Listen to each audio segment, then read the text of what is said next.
Hey, John Veely here, CEO of Online Visas. Welcome back to Immigration During the Coronavirus. It's a Friday. Hope you're doing well, sheltering in place, locked down, wherever it may be. I'm by myself here in the office again. Our folks are out getting their things done from their homes. Really proud of them. They're working hard and going like that. Hope you're doing well. Some bad news on the coronavirus front. The United States has taken the lead. We're at 91,255 cases with 1,353 deaths. Nothing to be proud of there. We're now the pandemic epicenter. And really, that's New York is leading it with 44,635 cases. A lot of cities. Yesterday, we were talking about how many cities had over 1,500 cases, but New Jersey, the state of New Jersey, 6,876. Washington, 3,207. California, 3,006, and Michigan, 2,856. In a very sad state, New Orleans, or Louisiana, I guess, is leading the country in deaths from this. See a lot of friends have tuned in today. Good to see you, John Toole, Jeremy Turner, Thomas Slav, Jezavita, Rebecca Bean, and Brian Shade. Welcome. We're talking about immigration solutions and the coronavirus. I'm John Veely, CEO. You can check out our website where we're putting these videos and other information on our website under special COVID or coronavirus news section, onlinevisas.com. You can contact our office at 405-310-4333. Email me at John, Jon, at VLElaw.com. That's V as in Victor, ELIELAW.com. Lots of interesting stuff to talk about today. So immigration has come out with some news. In response to the coronavirus COVID-19 pandemic, United States Citizenship and Immigration Services announced that it's adopting a measure to assist applicants and petitioners who are responding to requests for evidence, those are called RFEs, and notices of intent to deny, NOIDs, dated between March 1st and May 1st, 2020. For applicants or petitioners who receive these RFEs or NOIDs dated between those two dates, and responses submitted within 60 calendar days after the response deadline. So what it means is if you get an RFE, you're going to have, or notice of intent to deny, you're going to have an additional 60 days after the deadline to submit it. So they're giving us a break there. Some other things, USCIS will be conducting system maintenance today. That means you can't check your case status, change your address online, check processing times, find the civil surgeon locator. That's if you're getting a doctor for green card applications, office locators, file onlines, any of that sort of stuff will be down, at least in part, from 11:59 p.m. through Saturday at 3 a.m. So if you go online and it's not working from immigration, that's why. Some other things, USDA put out a notice today where the Secretary Perdue of the USDA applauds the State Department's H-2 decision. The United States Secretary of Agriculture, Sonny Perdue, issued the following statement in response to the Department of State and Homeland Security's decision to authorize temporary waivers for in-person interviews for eligible H-2 visa applicants. What does that mean? H-2s are H-2As and H-2Bs are the visas for the workers that come in to work on agricultural places like farms, ranches, and H-2, those are H-2As. H-2Bs are for other types of laborers temporarily. So what's happening, right, is people are getting sick. They can't pick the crops and things like that. So they're going to suspend the in-person interviews at the consulate. So I'm not sure exactly how that worked, but if you're doing H-2As and H-2Bs and you want to talk about it, we're ramping up to do more of those. There are 35,000 additional H-2B visas available now this year. Love to see that. Would like to see immigration raise the number of H-1Bs, maybe extend the deadline that has come and gone for H-1Bs this year. But they haven't done that yet. H-2Bs they have. If you need to contact us or ask a question, go to onlinevisas.com and drop it there, or hit me a private message. Rebecca Bean has a question. If my employee who has lived and paid taxes as a permanent resident for 10 years, will his case status be worse by applying for unemployment benefits? Thank you, Rebecca. Nothing. If he's a permanent resident, then he can get unemployment without an issue. That person, really, a permanent resident is like a citizen, other than they can lose their permanent residency for in a couple of different ways. They can abandon it by leaving the country for more than a year and a half without some special permission, or they can commit some crimes and have it taken from them. Now, this administration has said they can actually go back and revoke permanent residency if they determine you've committed fraud, but this would not be that, right? Unemployment benefits, which are going to come in the stimulus package, are available to permanent residents without issue. The thing we've been talking about for the last couple of days is whether or not got a clarification there. Whether or not on his way to becoming a citizen. That still doesn't matter. Thank you, Rebecca. So if you're a permanent resident on your way to becoming a citizen, will you become a public charge? Might be a question, right? So that is what's happening with non-immigrant persons. Here's what they've said. If you go to uscis.gov's page and you look under public charge, or I can get that for you, it says that if you have to receive unemployment benefits because of COVID-19, then they'll look at that on a case-by-case basis, and we think that means they're going to forgive it, right? So you just have to paper it up. If he's being laid off or furloughed, then make sure that's written from the employer, and the employer says it's because of the COVID-19 pandemic. Now, maybe the company is laying them off because that person's sick. Maybe the company is laying them off because they had to close their doors, right? So any of those things, Rebecca, they should be fine. But look, we're willing to look at that on a case-by-case basis, have the person get in touch with us, go to onlinevisas.com, set up a strategy session. We'll be glad to talk to the person and show them specifically what we mean. So that's a really great question, very poignant. Thank you for that. Good news. Looks like the House has passed the stimulus bill.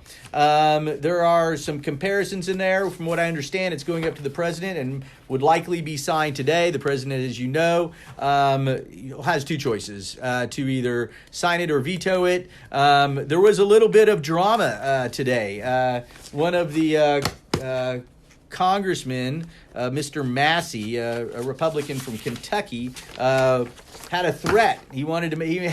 He made them come back up for an in-person vote so they could get to a quorum, and that didn't make the president happy, even though they're from the same party. Matter of fact, he called for him to be thrown out of the Republican Party. Kind of a strange, dramatic thing to do, especially when people are trying to stay home and stay quarantined. A number of our congressional leaders had to get on airplanes and trains and brave it to get back to the Capitol to pass a bill, and it got passed. But Mr. Massey really angered a lot of people in doing that. And he really had no possibility of ever slowing this thing down. Now, look, there's some things in this bill that a lot of people are unhappy about, for sure, on both sides, right? I think the Democrats are saying, look, you got $500 billion that are going out to companies without a lot of strings to it. Some things were put in to keep government officials like the president and others from using their own company to take that. That was a nice piece of oversight that was put in there. They want to create a committee to oversee that, but it's going to be tough to do that when they're doling out $500 billion, right? So, look, our coffers are being taken. There's definitely no ifs, ands, or buts about that. And we're going to have to get a lot more debt that we're up to our eyeballs in anyway. This isn't going to be good. And everybody's saying that this isn't the only stimulus bill. This is just going to keep the stock market going. It's going to keep people paid for a little while. But then we're going to have to get out of this recession, and it's going to need another kickstart. So, look, I think a lot of people are unhappy on the Republican side that there's some things that they call pork in there that supplementing things with money, organizations with money that they don't think should be getting it. Look, fair arguments on both sides, but something need to be passed quickly. Getting all those congressmen with all their partisan beliefs on both sides to agree to anything was no easy deal, but we have it. And so I want to go through how it can help you. Let me see. Here's an article called How the Coronavirus Stimulus Bill Helps You. How about that? Thank you for that. For Axios. Number one, direct payments. Americans will receive a one-time direct deposit of up to $1,200, and married couples will get $2,400 plus an additional $500 per child. The payments will be available for incomes up to $75,000 for individuals and $150,000 for married couples. This is true even for those who have no income, as well as those whose income comes entirely from non-taxable means-tested benefit programs such as Social Security. Okay, so I guess that's pretty good, right? But however, if you're you and your husband or wife make over $150,000, no money for you. That can still be a middle-class existence, especially if you're in a big city. I think my wife and I will probably above that when we couple everything, and we have 6 kids. So, this isn't going to make everybody happy about everything. For me, I'm less worried about that. What I'm happy about is that $350 billion is being dedicated to prevent layoffs and business closures while workers have to stay home during the outbreak. Companies with 500 employees or fewer that maintain their payroll during coronavirus can receive up to 8 weeks of cash flow assistance. If employees maintain payroll, the portion of loans used to cover payroll costs, interest, and mortgage obligations, rent, and utilities would be forgiven. All right, that's what I wanted to hear. Thank you, Congress. So what that means, as I understand, we talked about this yesterday. If you weren't watching yesterday, there's a lot of people that are a lot smarter than me that know a lot more about this, but I know some. The SBA is the organization that's going to dole this money out. They're going to give it to banks. Okay, your bank is going to get it if your bank is one of the applicable banks, and I'm sure most will. So I've already talked to my bank. They said, you know more than we do right now. So what's going to happen, it's going to take a few weeks to develop applications and the processes and how to get it to you, right? So if you want to hire all the people back right now, understand that this money's not going to be there for a little while for you to get it, and understand everybody in this country is having this problem. That means everybody's going to be going for this at the same time. So imagine what that's going to be like. And the coronavirus is going. The bankers have the coronavirus too. They are also working with skeleton crews. I'm in a bank right now, right? I'm on the 3rd floor of the bank we office in, and there's very few of us here, right? There's a couple of people down there. There's a drive-through, but all these folks are going to have to come back to work to distribute this money. That's an essential employee, and that's what's going to be going on. So we don't know how quickly that's going to be and how it's going to be done. There's also some discussion about when you paid your taxes. I think if you've missed a couple of years in taxes, and don't hold me to that, I haven't seen that yet, you may not be able to get these monies. So pay your taxes. I don't think you're going to have to pay your 2019 first, but if you've missed 2018 or 2017, you're probably not going to do it. So the unemployed. Program's $250 billion extended unemployment insurance program, unemployment on steroids, as Chuck Schumer calls it, expands eligibility and offers workers an additional $600 per week for 4 months on top of what the state programs pay. It also extends UI benefits as uninsured insurance. Unemployment insurance benefits through December 31st for eligible worker. This deal applies to the self-employed, independent contractors, and gig economy workers. So that's really good. That wasn't always there before. All right, so let's talk about what do the hospitals get. Hospitals and healthcare provides $140 billion in appropriations to support the U.S. health system, $100 billion of which will be injected directly into hospitals.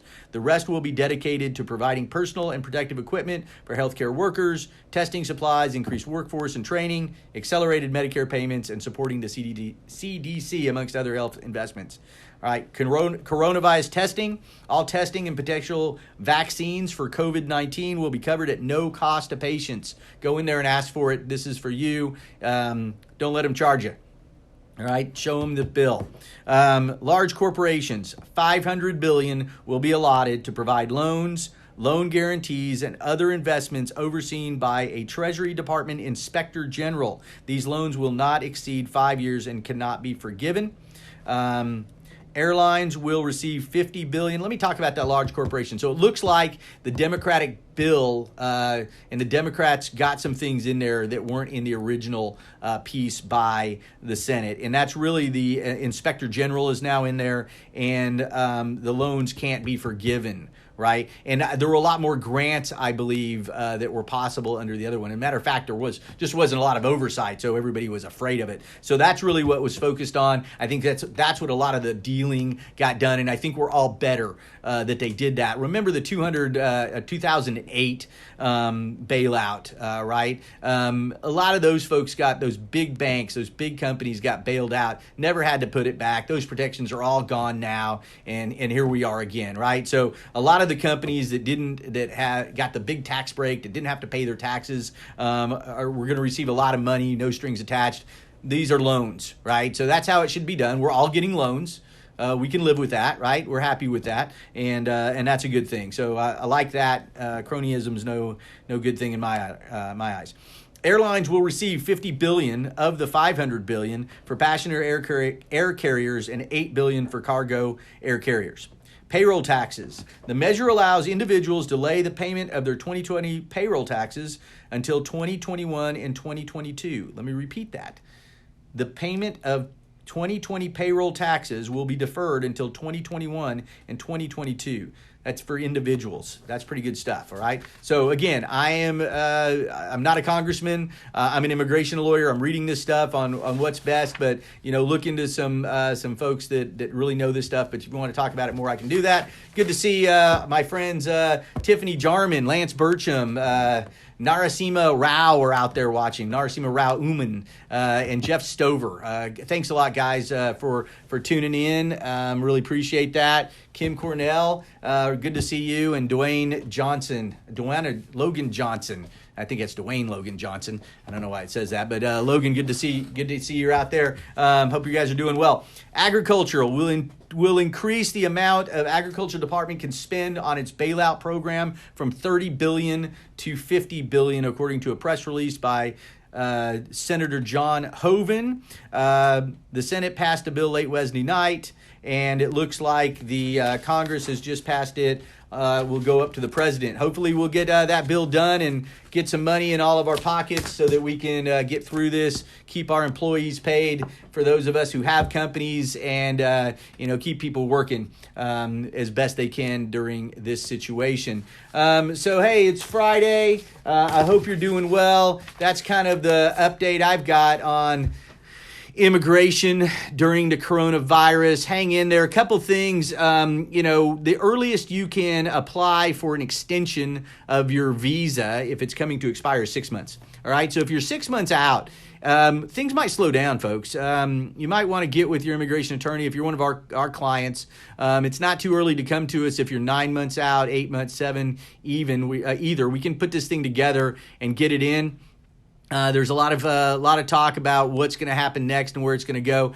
I would really like to see some lessening of some of the immigration procedures, especially for the medical caretakers right now. I'm very proud to say I've just been named chair to the U.S. Indian Business Council. That's an offshoot of the U.S. Chamber of Commerce out of D.C., and I'm going to be the chair of the Immigration Working Group with some fantastic folks. Jay Gullish is in that committee. I met Jay in Hyderabad, India at the Global Entrepreneurship Summit in 2017. We've been working together ever since. Really excited to get involved with that organization. And one of the things that I'd like to do is not only help the Indian tech companies, but a lot of the Indian doctors are just a big part of our medical community, and a number of them want to come here.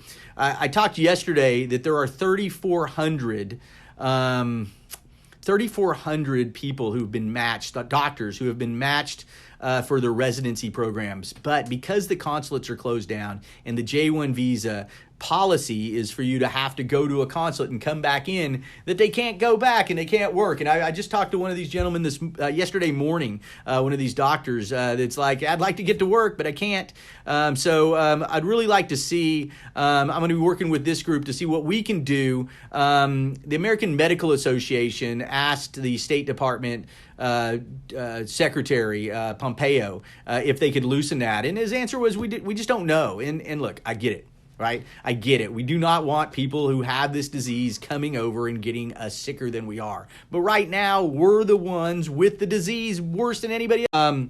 Number one, we don't know very much about this, and I'm no doctor, but I'd like to understand if somebody contracts the coronavirus and they've survived it, have they built up immunities? Are they not going to get it again? And if that's the case, can we look to these countries that have gone through this?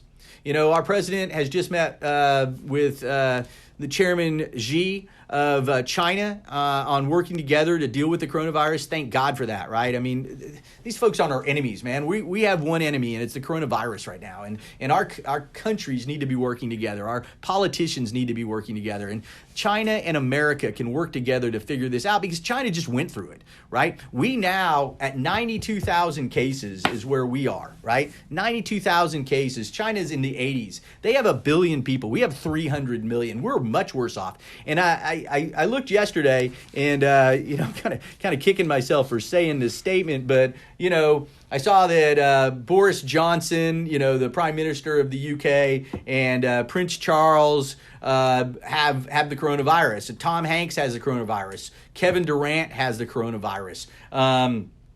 3 members of Congress have the coronavirus. And I said to my wife, do you think it's just targeting famous people? And she goes, no, they're the only ones that can get the tests. So what that means is we have 92,000 people with it, but how many others have it that we don't know?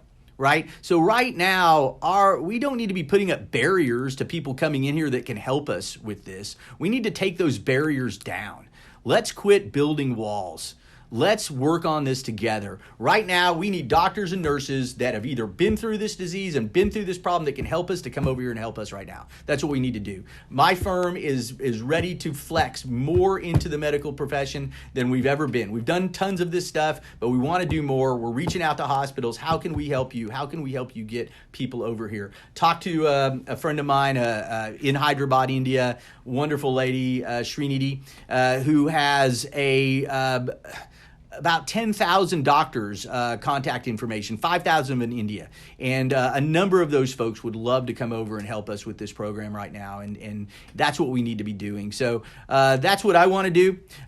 We want to do everything we can. We see that GM, Tesla, they're retooling to build these things. The president has not used the act that presidents use in wartime, right? To have, all these factories, move over to making weapons and things like that. We haven't used that act yet to make people make more ventilators and other things, but it's getting close.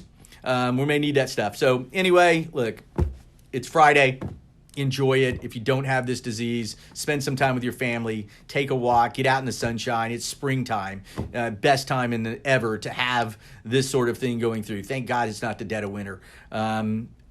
Really, I've been thinking a lot, and I had a conversation with my friend Tim Falcon in New Orleans today. Tim, the owner of NOLA Gold and the Falcon Law Firm. Man, they didn't know, but Mardi Gras just really hurt them.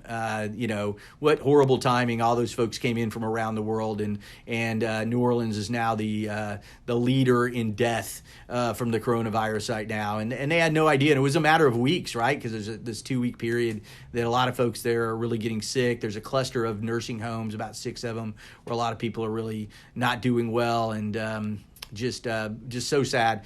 But anyway, look, it's surreal. Nobody's ever gone through this before. Try to keep your heads up. I've enjoyed spending the time with the kids. My outlet has been watching Joe Exotic. We got through it all yesterday. Those of you that know me know I'm from Oklahoma, but I'm about 40 minutes north of that silly circus that went on down there. And we've driven by it a million times. It's called the GW Exotic Zoo, GW for Greater Wynnewood.